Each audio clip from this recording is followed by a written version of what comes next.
everybody, welcome to another episode of Proficient Fans.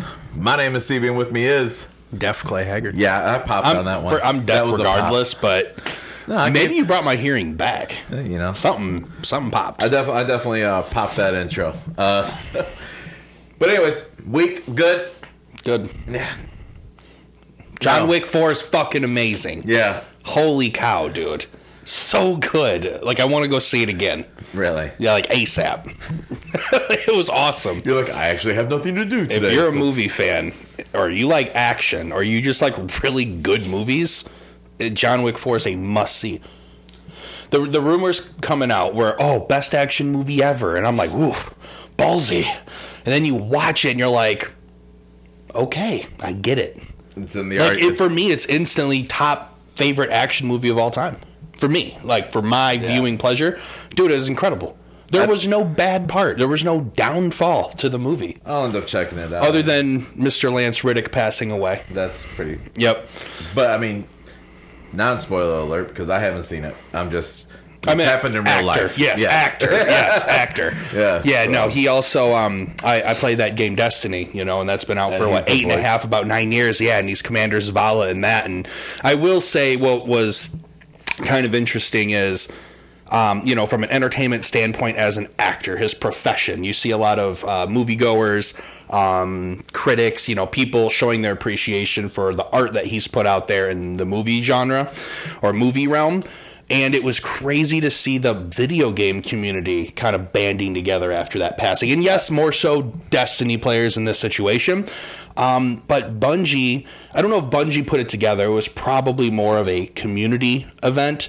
And people would actually go to where this character is. It's kind of like a gathering spot. Think of it that way. Memorial. Okay, it's like correct, and they all paid homage, and players were changing what their emblem looked like to pay honor to Lance Reddick. And I was like, man, it puts a little faith, restores faith in humanity type thing when it's just like, wow, people have hearts. There are a lot of good people in the world. And to pay their respects. I just thought that was a really, unfortunate circumstance, of course, but just a really cool way of seeing people band together. And that was really neat. I was going to say, I was scrolling through and I saw that, the memorial that Destiny players were doing, and I was like, oh, that's pretty dope. I might have even sent it to you, or maybe I didn't. I just saw it and just kept it moving. But I thought that was really cool of how, there was just a special place within the game. That. But I also saw that he was actually a big-time player in the game. He was. He was playing the night before he passed. Yeah, so it's not like he was just the voice and that was just I didn't know he played. No, and I read that I came across a tweet, but it was several threads, and it was from one of the devs at Bungie, developers, and it was a story about how he was looking for some people to play with. He reached out and said, "Hey, I want to do a raid, and a raid you need 6 players to do."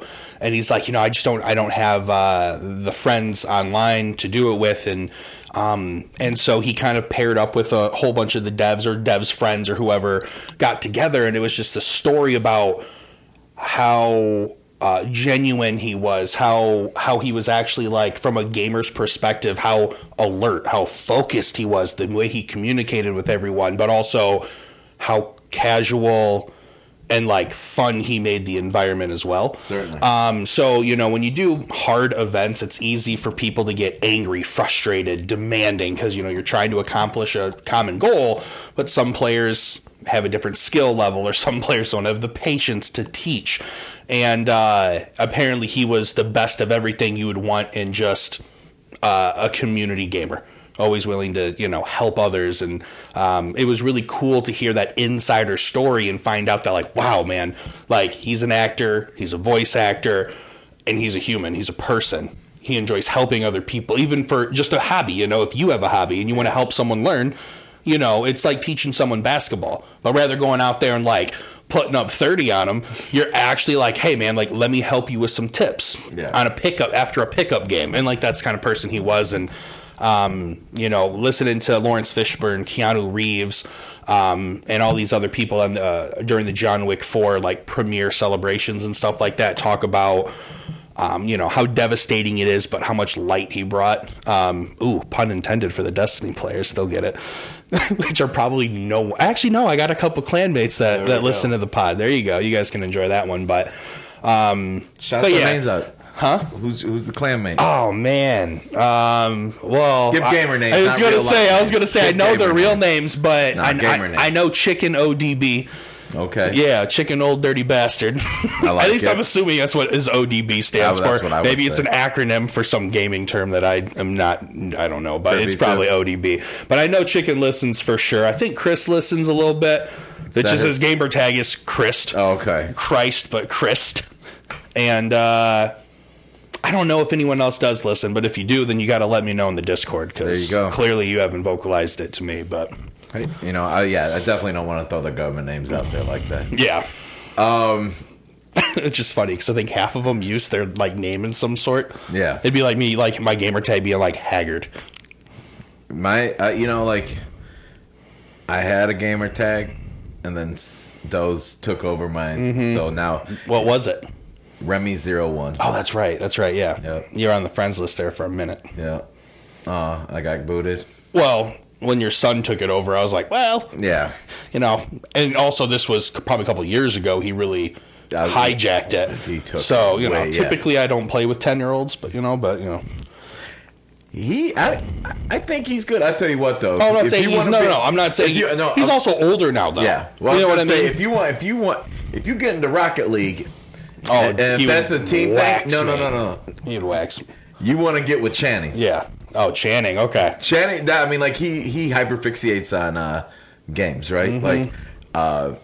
He can make Fortnite. He just stopped playing Fortnite last summer, and he played from season 2 until then. Mm-hmm. So I mean, I don't know how many years that constitutes to, but I'm sure he's God mode. Yeah, he's pretty fucking good. Mm-hmm. And dude, kids are good at video games. I see him do he can do it via keypad, controller. Don't matter what you. Yeah, their hand-eye coordination at the young age, dude, and their vision. Yeah, their vision is so clear and crisp. Well, he wears glasses. But. Well, yeah, but I guess what I'm saying is him wearing glasses at his age compared to us wearing glasses. Yeah. At our age, still difference in vision. Oh, 100%. His 20 is, I don't know vision specs, so this is obviously incorrect terminology, but I was going to say his 2019 definitely went 2020 with his glasses. Yeah. So by all means, I don't think he was struggling beforehand. Without my contacts, I am blind. Yeah. I want to ask my eye doctor at my next appointment, be like, I'm just curious. Without my contacts, I can't see anything. Should I have somewhere where I'm legally blind without contacts? Why don't you do LASIK? Huh? LASIK won't help the condition I have. Oh. Yeah, I already looked into all of it. That sucks. Woohoo! Whoop-de-doo, Basil. Just wear glasses. Twins, CB. Twins! Why don't you just wear glasses? They don't help at all. Contacts are literally my only option if I want semi-decent vision. Really? Yeah. Glasses don't help? I need something closer to the eye. The condition is keratoconus. If anyone cares to go look it up, go do research. There you go. We don't have the segment time. I'm sitting here befuddled because I'm just sitting here going, I've gotten to the point where it's more reading, the words on paper and my phone even, trying to read a caption or something like that. I'm just sitting here struggle busting if I don't have my glasses on. I don't see well, period. Everything I'm looking at in this living room is blurry. Nothing this ticker at the bottom, everything on your screen, this font even blown up like that is not crystal clear. This is still slightly blurry to me. Yeah. And it's not even better far distance either. Yeah, dude, I'm out here living a rough life. I was not devastated, but when they told me these are bifocals, right, but they don't have that line, so when I read, I gotta have it down here, and then I'm looking out there. I mean, it's fucking stupid. Mm-hmm. Trust me, dude. And sometimes you look and you can see where the fucking change happens. Oh yeah, and that fucks you up. Yeah. Yep. So, anyways. You know what's funny is, out of irony, I wanted to play that slow song that all around me are familiar. You know that song, yeah, right. And then just be like, yeah, they're not familiar. I can't see them. Oh my God! All right, what do we got, man? What do we got? Let's get into something. You got the notes up. Well, from one depressing topic to another, got to talk about Michigan State basketball. You got 15 minutes. I mean, first off, even though I'm always salty when our teams lose, and it's hard for me to say it, what a season. Pretty damn good season, in my opinion, from what I thought we were going to be before the season started. I remember both of us being excited. I remember both of us feeling confident. I remember going through the first couple games in the beginning of the season, against the Gonzagas, against Kentucky. Alabama. Did we play Alabama? Yeah. Yep, okay. So, we're going against some of the best teams in the country early on. And, we fought, dude. We should have won against Gonzaga. We overcame Kentucky. We had some big wins. And that is what got my confidence high. You get into conference play, you get into the Big Ten play, and we knew we were going to lose games we shouldn't have. We knew we were going to probably win games that were going to be tough, because the Big Ten is absolutely no slouch. And throughout the season, we had our ups and downs. I'll be honest, I feel like that's typical Michigan State basketball, though. But I thought we showed enough to be successful in the tournament. Didn't get the greatest draw, but definitely not the worst draw that we've had in history. I actually was happy with it. I was too. We just were still playing good teams. We weren't playing the bigger names like you would expect to see. I wasn't. Yeah, we played some tough matchups. But here's the thing: is when it came out, I looked at that and I was just like, I'm not scared of those teams. Mm-hmm. You could have put us in the other. I might have been a little bit more nervous. Yeah. I had us playing Purdue. Yeah.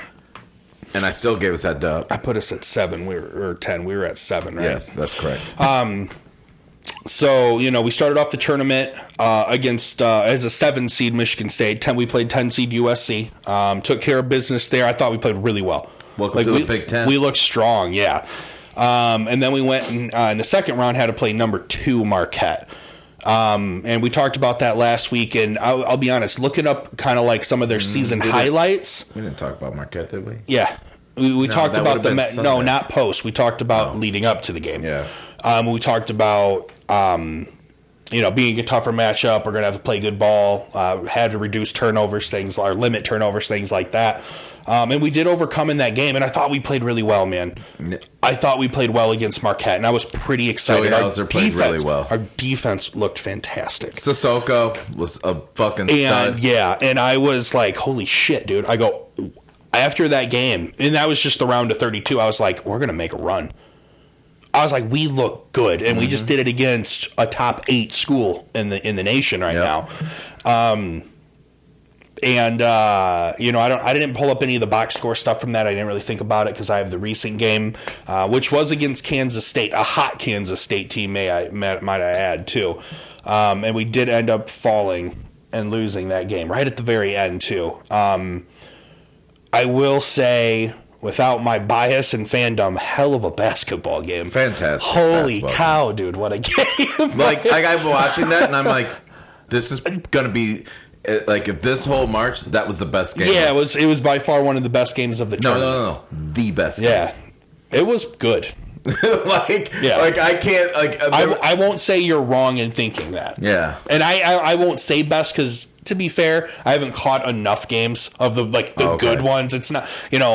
I don't catch every single March Madness game. I don't. No, there's days I have plans, and I'm going to go out and do my plans. But nonetheless, it's nothing short of fantastic. As far as how we performed, I'm going to go over the stats real quick. Let's get all of the numbers out of the way, and then we'll kind of just go into... Did you get a chance? Were you watching, I assume? What, the game? The game, Michigan State, Kansas State? Yeah. Okay, you have a family. I I'm not married, but I assume if a wife says something and she's got her serious face on, sometimes sacrifices must be made. Knows, no, I know she does. She knows what's every going gentleman out right there now. in the world isn't in that pickle though. So. Well, I mean, but yeah. Okay. Anyway, no, I mean, I don't have many big things that I'm scheduling myself to watch. That's what I was thinking of. Is you have your certain things. It's like I'm not going to miss that. Yeah, just so you know. I mean, shit, she was excited to watch it too. Yeah. So let's get into the blurry numbers here, though. See what I did there? I was hoping you were going to laugh a little bit. I was drinking. Thanks for not laughing at my expense, though. I was drinking. All right, so just go into some team stats. Field goals, let's just go field goal percentage. Michigan State shot 49%, 49.2. Kansas State shot a very nice 55.9%. Three-point land, we were at 52% as a team and 45.8% for Kansas State. So we did shoot the three ball a little bit better than they did. A respective number. We're 18 I'm not angry at that. No, 18 for 22 at the line, 11 for 16 for Kansas State. So we shot 81.8% at the line. They shot 68.8. We had 37 rebounds to their 31, so close on the boards. But I am impressed that we took that. Granted, Kansas State was definitely a smaller team. And then offense, defensive rebounds, not a big deal for us. And then we had 18 assists to their 26, which we'll talk about here in a minute, unfortunately. 2 steals to their 10, 6 blocks to their 3. And unfortunately, the stat you don't want to lead in, we had 13 turnovers to their 5. When after the game and you text me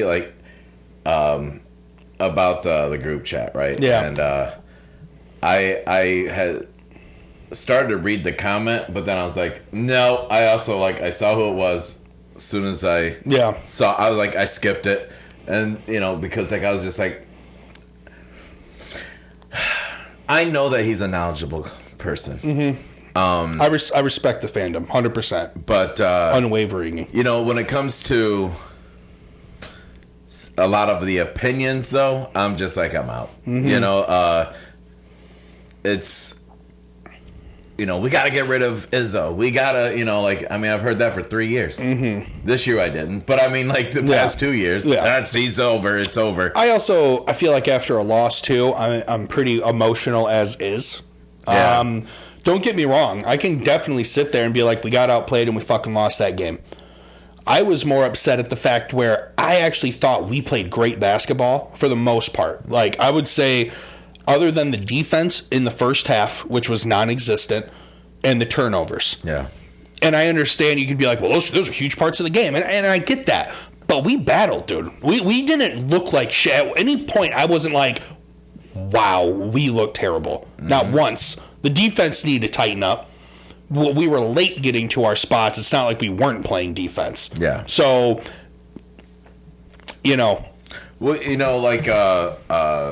Well, that whole conversation where you were saying what you're saying, I'm just we're missing. We crashed the boards. We made free throws. These are two things that I really. I was just it's the turnovers, the fucking turnovers that really solidified this L. Yeah. Right. Now, that's not to take anything away from fucking Marquise Noel and Ishmael Masood. Excuse me. Though, first off, Noel, when he fucking did his ankle at the beginning of the first quarter or second quarter, and I'm like, that sucks because I want to beat him. Yeah. Regularly, but I'm not gonna take a fucking injury, right? I'll take that shit all day. But and then he came out, and he was still doing great. Yeah. And I was like, oh no. You can see him hobbling. I'm like, when that goes numb, we're in trouble. Mm-hmm. I was just because he's dealing with the pain. After a while of playing on it, the pain will go away because it's gonna be numb. He won't feel it. Yeah. And I was like, the only thing I could hope is that foot feels real fucking heavy, Yeah. But I gotta give kudos to him. He is a hell of a floor general, and I was really impressed with what I saw. Yeah. And then Masood, ice in his veins. He was quiet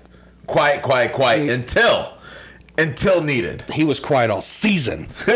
This guy's season averages, because I had to put it down, dude. I was so mad.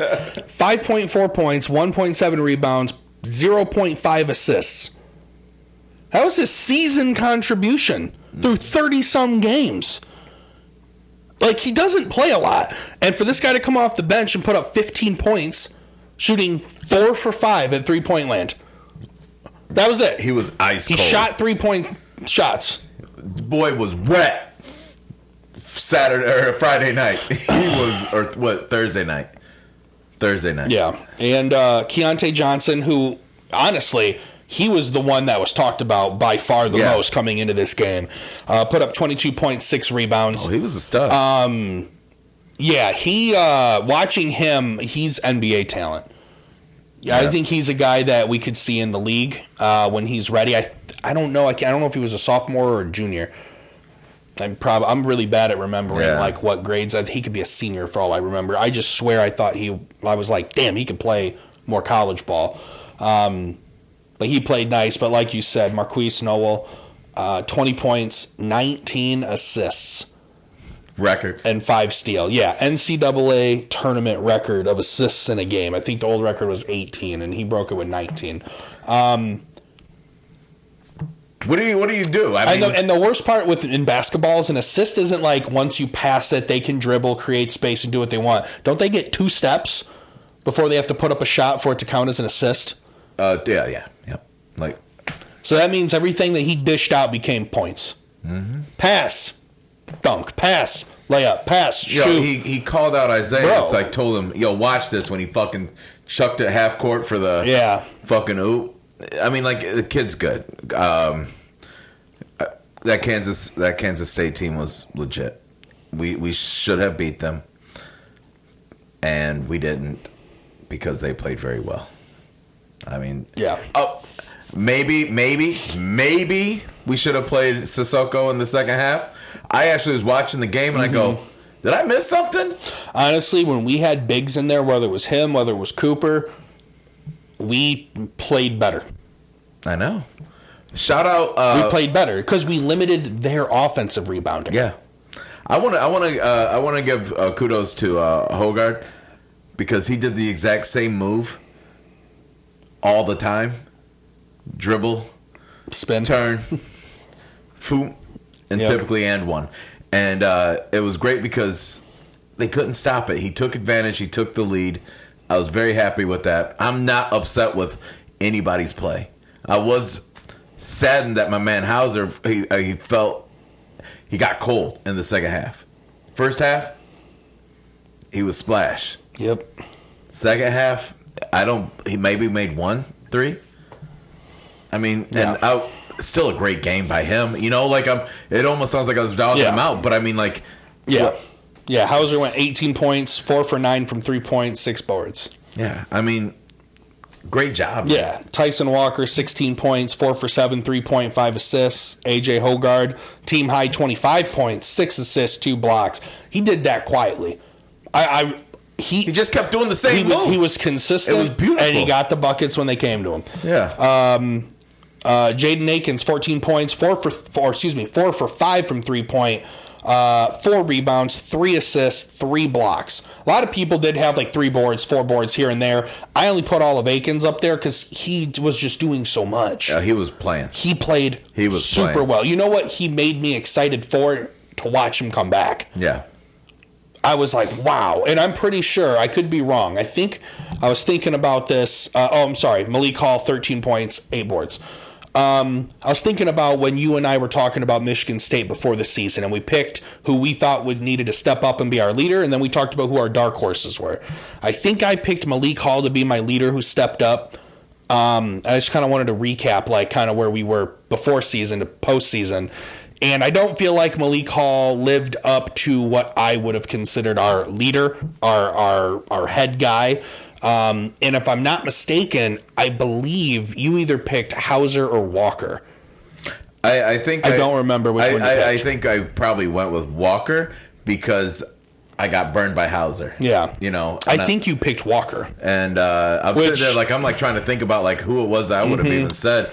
And I think that I'm going off of what I can remember of how I felt about Hauser and how I was just he's going to be the leader. And that was last year. And then he wasn't. I'm I don't got faith in that. And I would say Tyson Walker, you could definitely put him up there for our leader. Yeah. I think Hogard had... Hogard, I think I could put up there, and maybe Hauser. I think between those three guys would be the ones that most of these guys look to. And I also thought those three guys were probably the most consistent playmakers the entire season as well. Yep. So I think you and I were, or you, excuse me, not me, more so. I think you were definitely on with that one. Now, I do remember my dark horse was Jaden Akins. I will say throughout the season, it's not like he was sixth man of the year. He wasn't anything too crazy, but I will say he did seem to never shy away from the spotlight. He was never scared to have the ball in his hands in big moments. Win or lose, however these games ended, I just felt like when the ball was in his hands, he played ball. I don't think moments were too big for him, at least from what he showcased with his talent. And I don't remember who you picked. That one I couldn't remember. As your dark horse guy or your... I probably joked around who and could said... make a difference. I probably joked around and said Izzo. All right, so real quick, before we go into a segment, or before we stop this segment here, you have written down here, how would you grade Michigan State's season? Yeah. Real quick, what's your letter grade? And a very quick synopsis of why.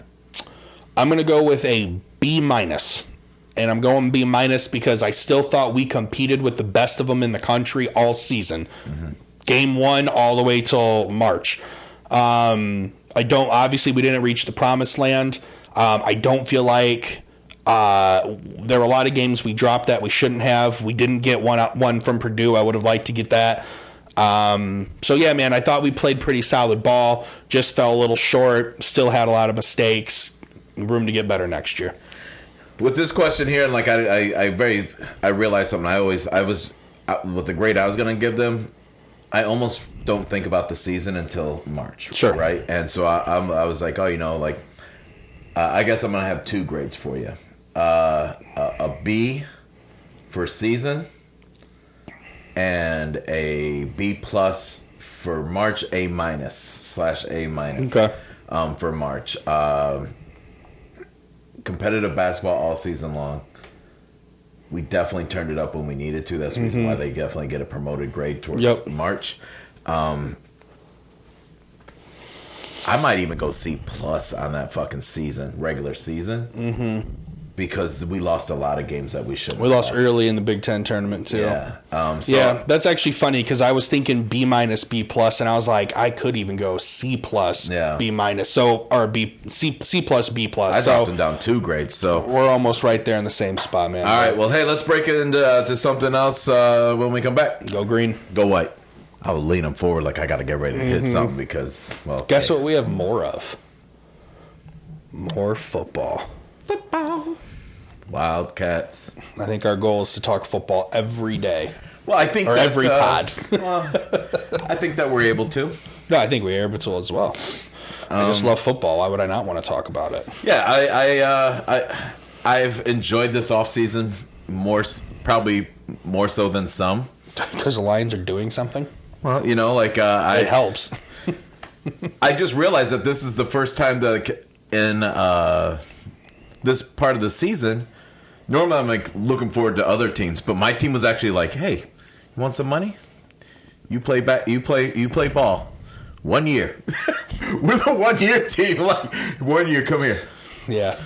But I mean, it just keeps freeing up money. I mean, we got a lot of people that if we really want to solidify anchorage on this team, we got some young talent that we got to have money freed up for to sign. Yeah.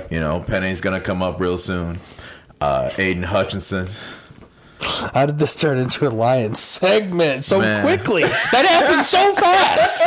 We went from opening the segment to look, man. So in 2025, you said you wanted to talk football every day. It happened so quickly. Slow down, man.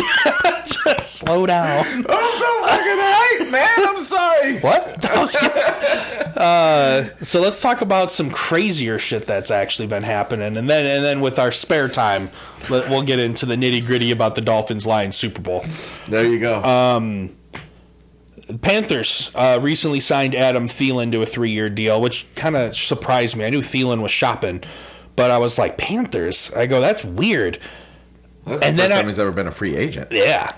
And then I was like, these Panthers have been kind of making moves low-key, and I've just been seeing them a lot in my news breaks. And so I was like, dude, I go, when I saw that you put the Thielen signing in here, I was like, this is the perfect time for me to look this up and kind of recap all the moves they've been making. They got running back Miles Sanders, guard Justin McCray, safety Von Bell, quarterback Andy Dalton, defensive tackle Shai Tuttle, or I think it's Shea Tuttle, but I think maybe it is Shai Tuttle.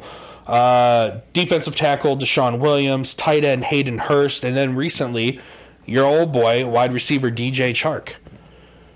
And I was like, they've been, they still got Dante Foreman, who's, been decent at running back, and now you're adding Miles Sanders to help that out. They did drop DJ Moore over to the Chicago Bears for that first-round pick. So we knew that they were going to be in need, but I didn't think that they would get a Chark and a Thielen. That's not bad, dude. Who are both can be wide receiver one. Mm-hmm. So now you have two guys that, if it wasn't for the Vikings having Justin Jefferson, he would have been the primary receiver. Yeah. Yep. He just happened to just play with the best receiver in the game right now. No kidding. God, dude's a freak. I can't wait to see what his contract's going to be when he gets off his rookie deal. I hope he goes to man, Jets for you. I said with Panthers, with them trading up to the first pick in the draft this year with Chicago, are they putting themselves in a position to try and win an NFC South title? Because we got to remember that's Falcons, Panthers, Saints, Bucks. So and we know the Saints are looking nice. Getting Carr, bringing Michael Thomas back. Still got Elvin Kamara. They got your boy Jamal Williams over there now. Yeah. And their defense is still solid. I still think so as well. But with what Carolina is doing right now, in my opinion, they're putting themselves up there to say, hey, Bucks, you got a lot of talent as well. But starting fresh with the new QB this year, I'll be honest, who knows? Who knows, dude? We've seen teams have a pretty good supporting cast, but if that QB is not fitting in, it can cause a little havoc sometimes, and you'll have a lack of success. They definitely look really, really good. I'm sitting here thinking, and I get it. There's a new regime change there in Tampa as far as when it comes to quarterback, but I'm just like, man, their defense is still their defense. Yep. Offense.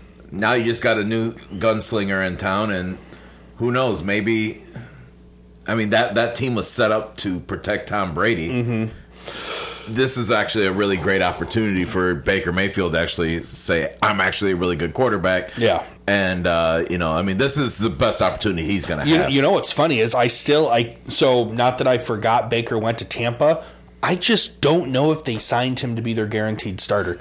I'm really hearing good things about Kyle Trask, in the sense of Tampa's confidence. I keep forgetting about Mayfield, because what I keep seeing, which I don't follow the Bucks, but the things that I see, they keep on talking about a quarterback battle or how they have a lot of confidence in Trask, and I'm like, I'm gonna be honest with you. Do I want, as of recent, journeyman Baker Mayfield, or do I want Kyle Trask, who just spent 3 seasons behind Tom Brady learning this offense? 3 or 2? 3. Okay. Because he played a Super Bowl, came back and lost, retired, then came back from his retirement to play last year, and that was boo-boo. Yeah. So. Okay. But yeah, no, I forgot about Kyle Trask. And the thing is, I typically remember that they have Kyle Trask, but when they signed Baker, I was like, oh, starter. Yeah. I just, in my head, just immediately was like, oh, they signed him to be a starter, because he didn't do terrible for the Rams. No. You know what I'm saying? So I guess, But also keep in mind that Ram team sucks. I just don't think Baker's the answer, man. I'm not trying to I know you're not fighting for him. I just completely forgot about Trask, and I think right now they're actually still in a good situation. Doesn't matter if it's Trask or Baker. Mm-hmm. It's kind of what I'm getting at, because that Bucks team is still that Bucks team. Mm-hmm. Now you just have a different. I don't know who the Bucks have lost.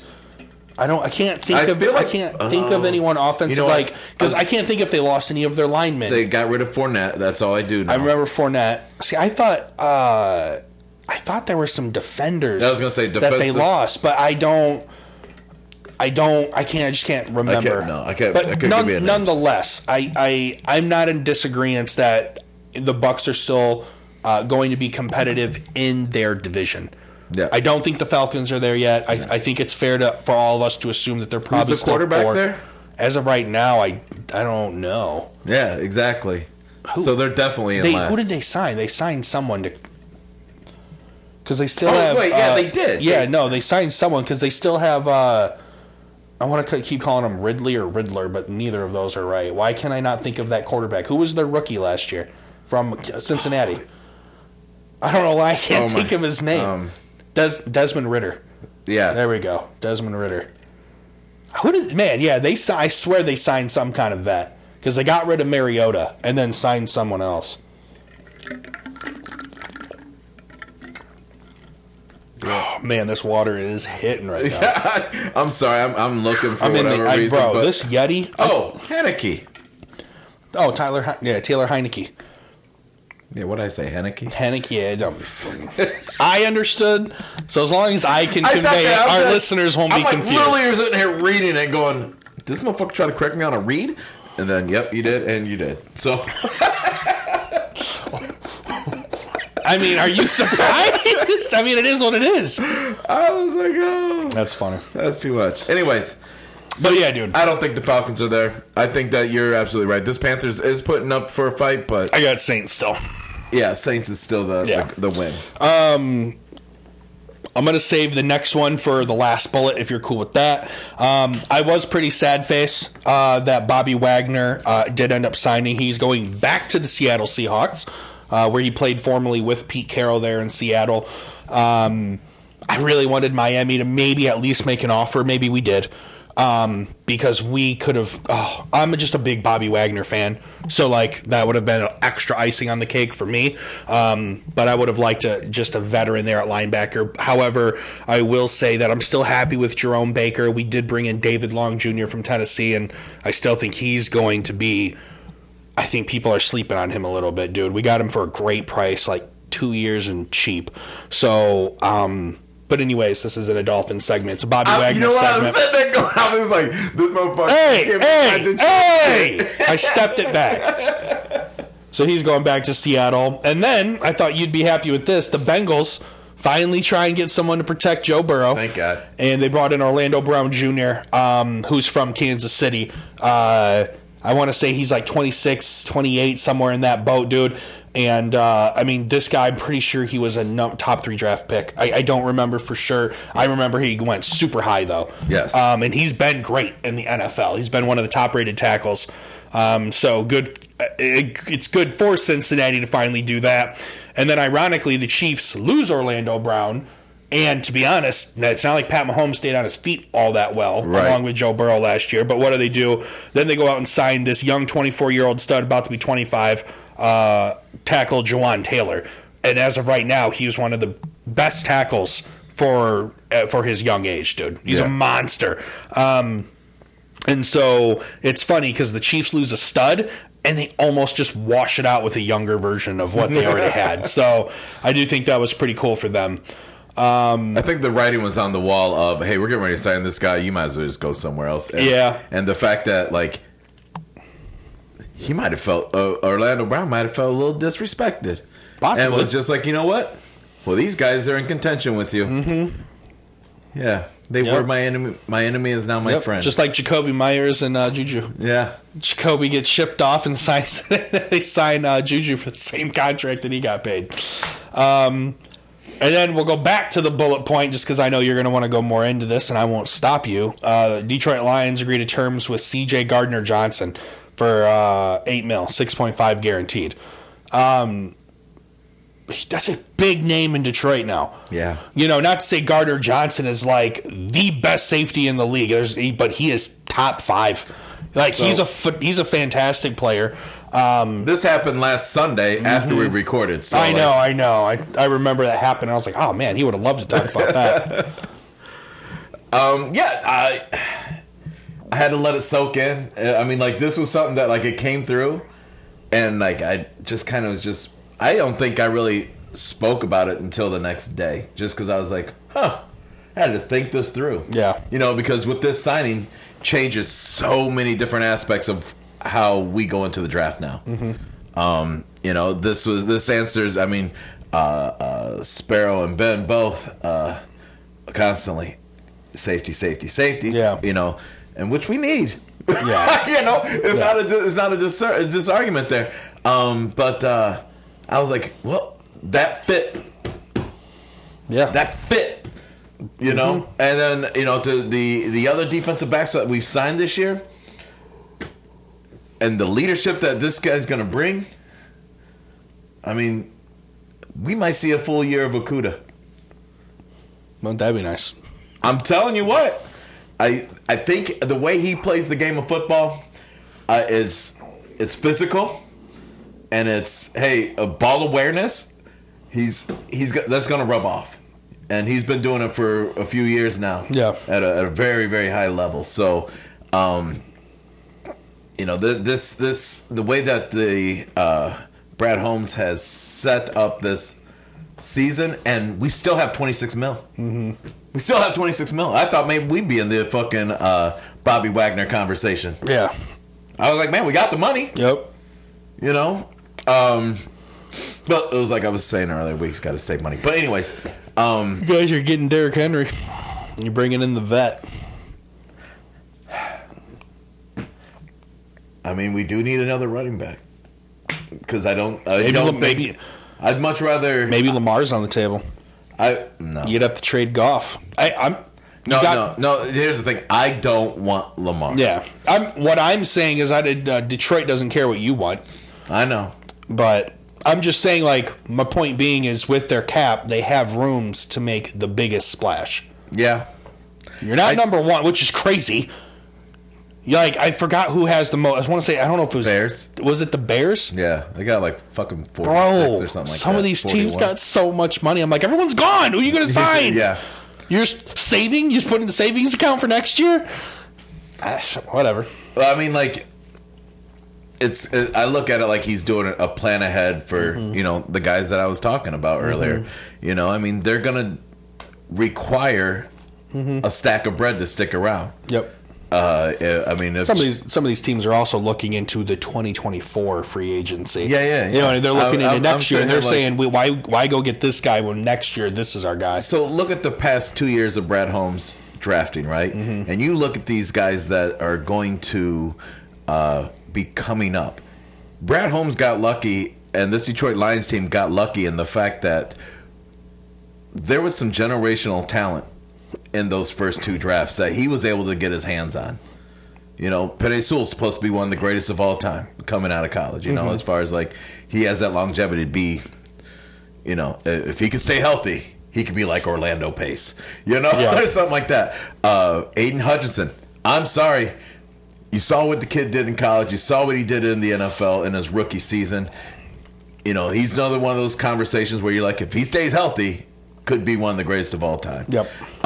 So we have those 2 guys there alone that we have to re-sign. If J-Mo is supposed to be as nice as he was thought to be before he got into before the injury at Alabama, Yep.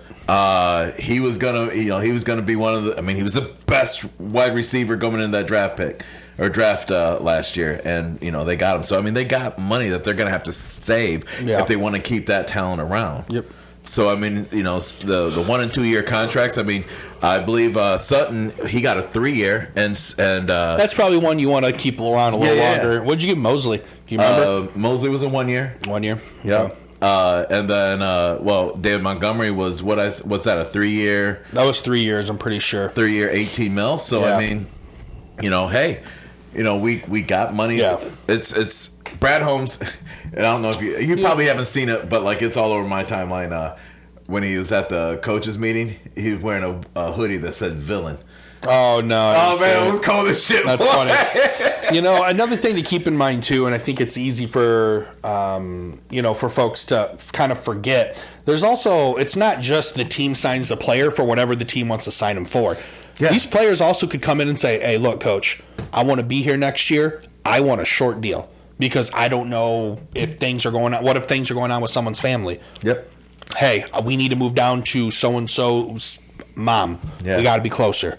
There's so many varying factors. I feel like, I just think it's easy because I got into a general sports conversation with some folks, and they were just like, I don't know why teams won't just sign them longer. And I was like, you don't think the players got input on what they want? Yeah, right. You know what I mean?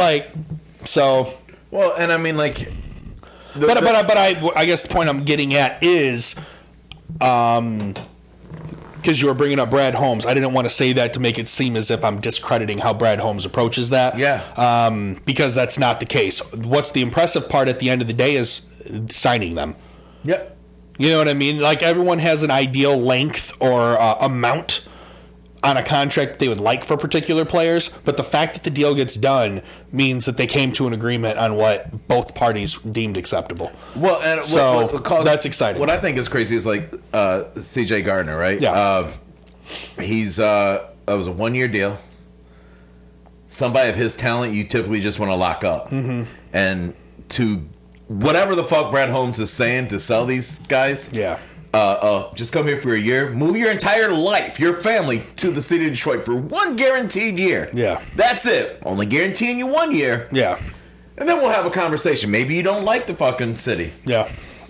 But I tell you what, we're in position to be able to make a run. Here's a good place to at least get a championship and raise your stock. Yep. So, I mean, it is kind of weird. I mean, it kind of like the more I think about it, like I said, it's been eating at me. Is 1 year for a guy like that? Mm-hmm. Yeah, usually when there's big name stars. Yeah. So I'm with it. Yeah, I'm like, oh, but I'm still impressed because I'm like, okay. I did notice that Chris Greer, Miami's GM, we don't do a lot of 1-year deals.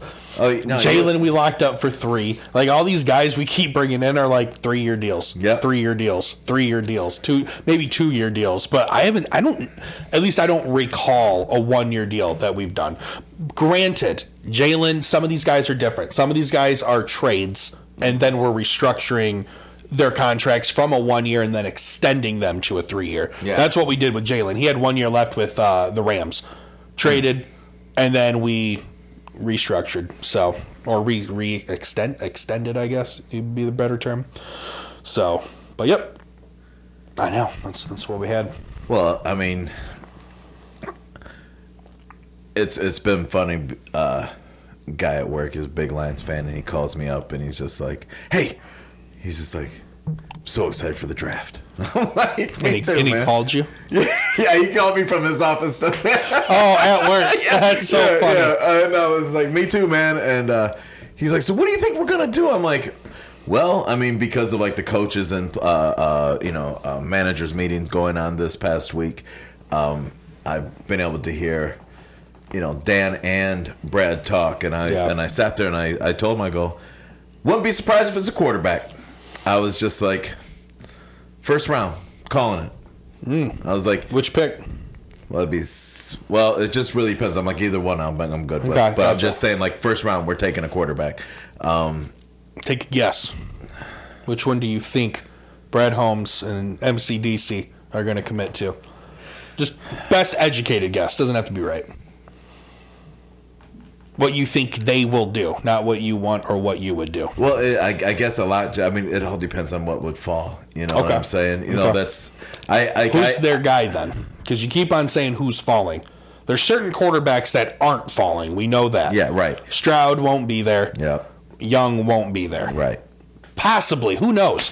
I keep reading about Levis and Richardson, although Levis did not have a great pro day, I read. So yeah, you see, I just don't know. I don't know right now. I don't right now. Right. That's fair. You know, I won't stress you out. I can see, I'm like sitting here like I can hear the heartbeat. Oh man, because I'm like, okay, wait a minute, because I'm sitting here trying to do the draft order again, you know, in my head. There's too much pressure. I'll type it up. We'll save it for our draft special episode. There we go. Yeah, it's gonna be fun. I mean, like I've really had a lot of fun seeing your team build this year. You know, grabbing Jalen. I think that's been a lot of. I think that you've set yourself up for when you do have a draft pick in the second round to you know, kind of, you know, really build your team up from there. I mean, I wouldn't be. I'm hearing no news out of Miami of what we're looking at for drafts. Back. I wouldn't be mad at that. I bet you're looking at I really think that a chain from, I think it's Texas A&M. Yeah. He ran a 4.3. You see, like it was like a 4.34 or something. But I mean, like as I was sitting there, I'm like, 4.34? 4.32? All I know is speed. Yeah, and what is Mike McDaniel like on his offense? Fast. So Mostert and Jeff Wilson, short deals. Yeah. So like, we're gonna be in need of a running back here in the next year or two. I think I wouldn't be surprised, and that was me just fucking spitballing real quick off of thinking about what you guys have done this offseason and knowing that you don't have a draft pick till the second day. And I don't want to take a tackle there unless someone miraculously falls. But the tackles, there are no. I think you could follow up in the third round. There are no studs coming in that are tackles, so I don't want to burn that there either. Tight end? Do you guys need a tight end? We do. I see a lot of that. Why am I blanking? I want to say it's Washington, tight end from Georgia, big boy, 6'7", 360 or whatever the hell he is. Huh? Darnell Washington. Yeah. Does that sound right? Let's take a peek. But yeah. We'll see, man. I'm excited. Yeah. I signed up for NFL Draft 2024 newsletter. So for the draft in Detroit, I'll start getting information as soon as possible. I didn't sign up for it. I got signed up for it. Yeah, I'll have to do that too. So, I started looking I started looking last year when I knew that was going to be coming to Detroit soon. Yeah, and then. Once they did this whole big new announcement or whatever, just because to hype it up. So yeah, Darnell Washington. I looked again, and they're just like, you got to follow NFL.com, you know, NFL and the Lions page that I was on. Yeah. And I was just like, all right, cool, because everything I read is like, yeah, everything's free, but I'm like, how do you get in? Right. I'm like, I don't. Yeah. And I mean, I might, you know, I would like to maybe do first and second day. But I don't know, at least first. With the draft picks that you have, first day would be incredible. Like, if I could go back to when we had our 2 picks, that would have... Well, no, we're only going to have 1 that year. Oh, yeah, I keep that, because it's 2 this year. I'm sorry. Yeah, we have, I think, as of right now, 1 next year. But we do have, I think... And we have 2 seconds, I think, next year. Did we get another second for next year? It doesn't matter. Anyways, I got nothing else. Short and sweet again, baby. Hey... I'm not mad at ours. No. You know, they're quality. Mad at ours. So we're only giving quality. You know, less babble they have to hear from us. Unless it's about John Wick. I can definitely squirrel. All right. Thank you, everybody, again for joining us for episode 233. I wear glasses. I can see. I had to see where it was at on there. The same spot it's been the last 232 episodes. All right, man. We're out. Peace. Take care.